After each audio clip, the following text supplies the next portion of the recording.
Hello, sweetheart. I'm so happy that you came to visit me. Let's make ourselves comfortable. Okay? So, please just sit down and relax. I have a lovely atmosphere here. Can you see my fireplace in the background? It makes some lovely, great, warm and welcoming light. And it's safe because it's no real fireplace. But look at the beautiful flames. It looks perfectly right. I love the Christmas time, and I'm so happy that you came here for the 6th of December, a very special day. So let us relax together and spend some lovely time together, okay? Oh, look who's coming there. Little Patty wants to listen to our fairy tale too. Come here, Patty.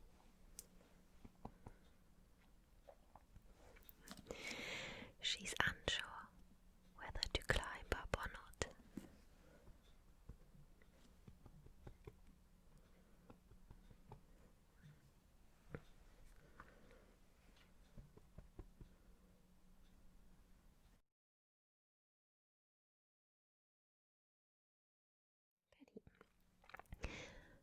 So now we are not alone anymore.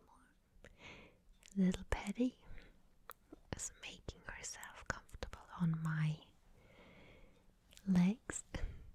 Okay, because she wants to listen to our lovely fairy tale as well.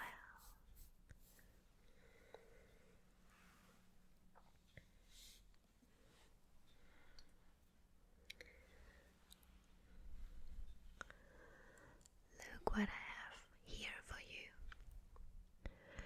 I prepared some hot chocolate oat milk for you, so you don't need to worry. It's lactose free, it's vegan, so no problem with that. It's warm and delicious.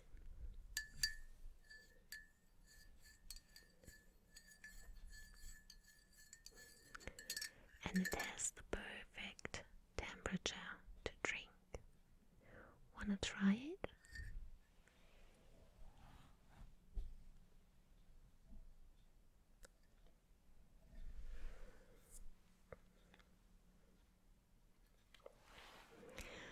Delicious, isn't it?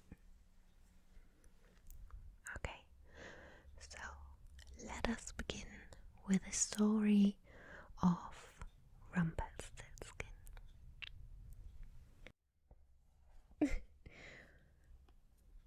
Rumpelstiltskin. You see how Patty enjoys the book? Oh, I'm so sorry. I hope it's okay if she listens too. Rumpelstiltskin. There was once a poor miller who had a beautiful daughter.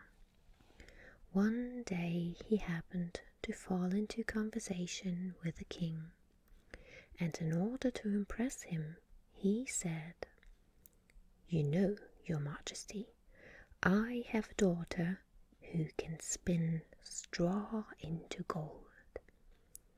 The king said to the miller, I like the sound of that. If your daughter is as clever as you say, bring her to the castle tomorrow, and we'll see what she can do." When the girl was brought to him, he took her to a room that was filled with straw right upon the ceiling. He gave her a spinning wheel and several spools and said, "There you are. Work all day and all night, and if you haven't spun all this straw into gold by tomorrow morning, you'll be put to death." Then he himself locked the door, and she was left there all alone. The poor girl sat there with no idea what to do. Of course, she couldn't spin straw into gold, and the longer she sat there, the more frightened she became. And finally, she began to cry. Then suddenly, the door opened, and in came a little man. "Good day, Miss Miller. And what are you blubbering for?" "I'm supposed to spin this straw into gold, and I don't know how to do it. And I don't, if they're going to kill me." "Well, what will you give me if I do it for you?" "My necklace?" Let's have a look at it."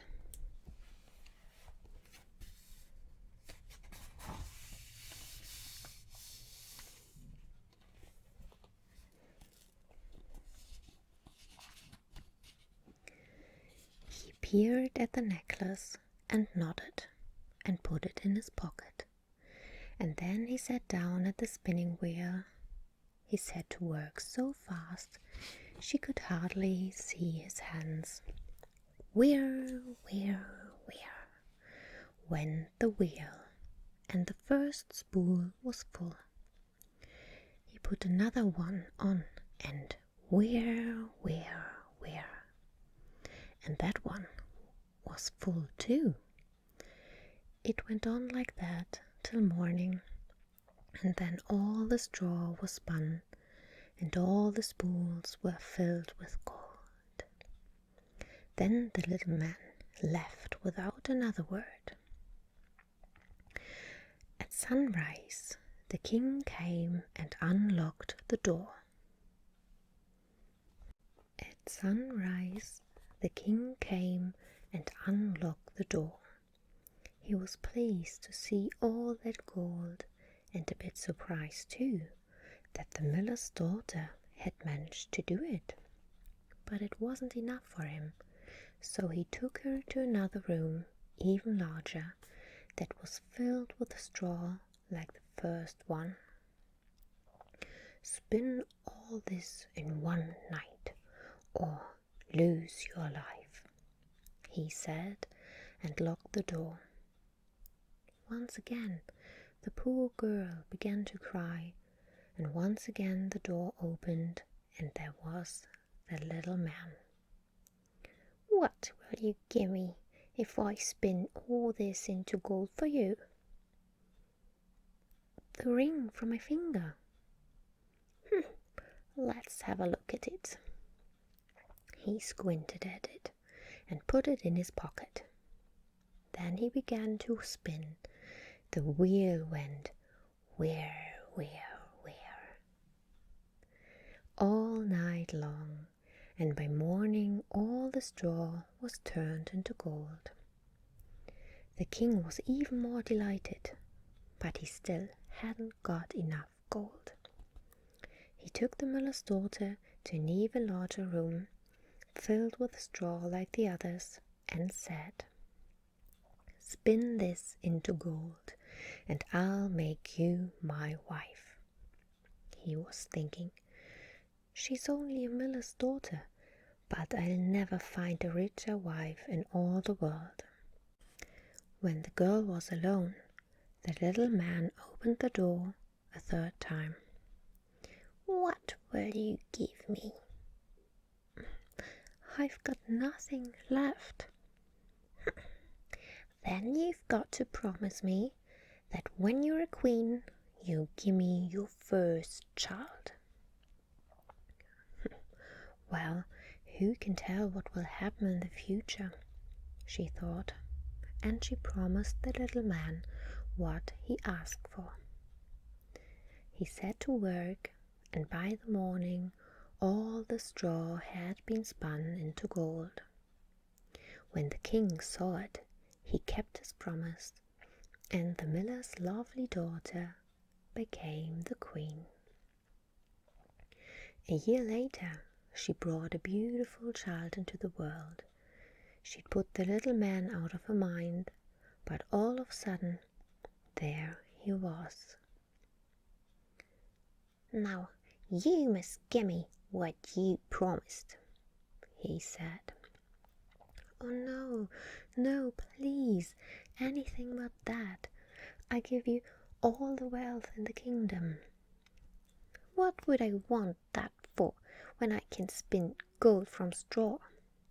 I want a living baby, that's what I want." The queen began to cry and weep so much that the little man felt sorry for her.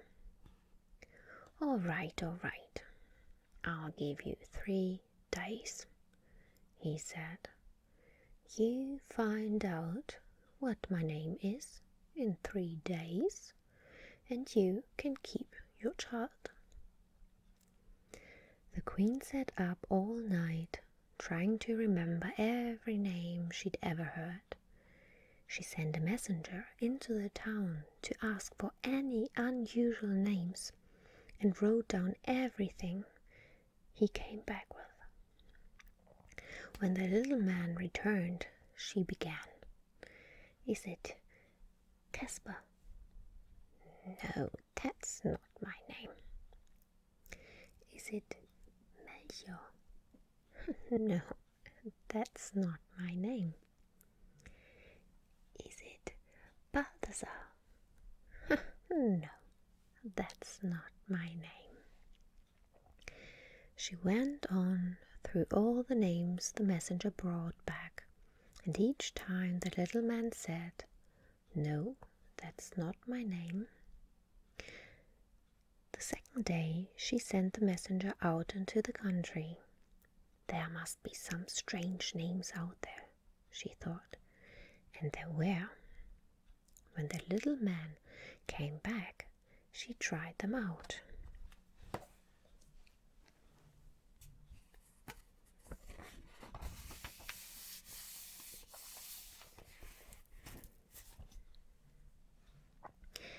"Is it Picklebuster?"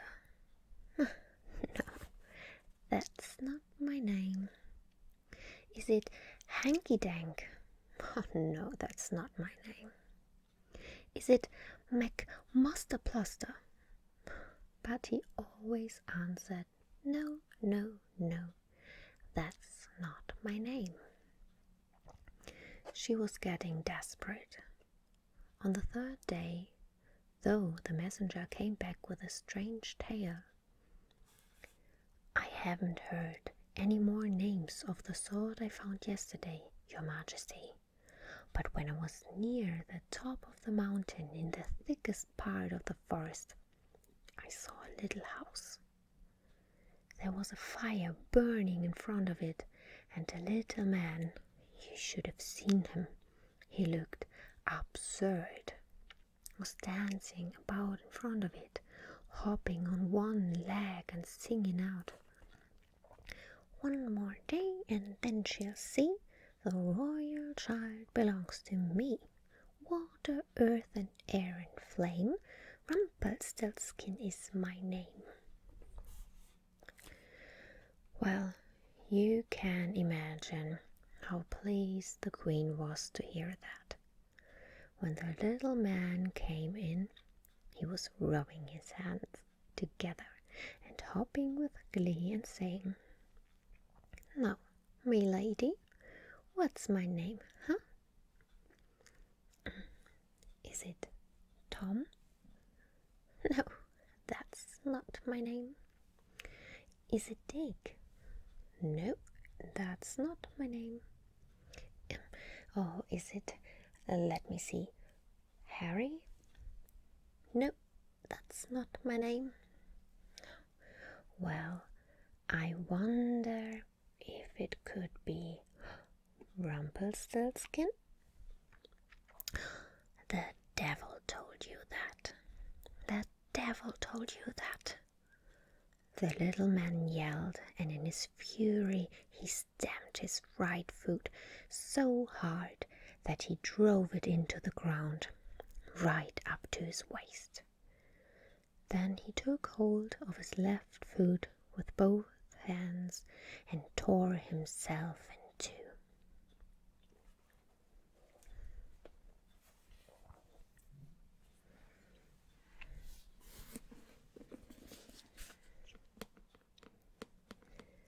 I hope that you enjoyed the story of Rumpelstiltskin.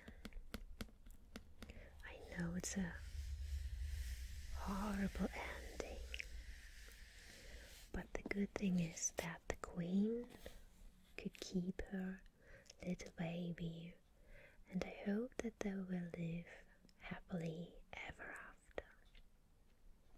And now I wish a very lovely evening to you. A very great Christmas time. And I hope that we will see us